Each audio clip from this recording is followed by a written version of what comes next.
உம்மைத்தான் நான் பார்க்கின்றேன், பிரகாசம் அடைகின்றேன்.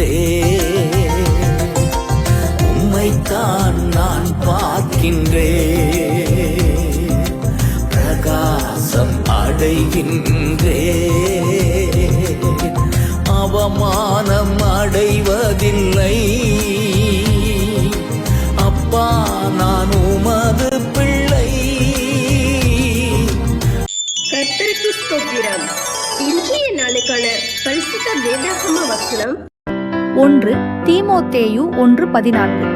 நம்முடைய கர்த்தரின் கிருபை கிறிஸ்து இயேசுவின் மேலுள்ள விசுவாசத்தோடும் அன்போடும் கூட என்னிடத்தில் பரிபூரணமாய் பெருகிற்று. உம்மைத்தான் நான் பார்க்கின்றேன், பிரகாசம்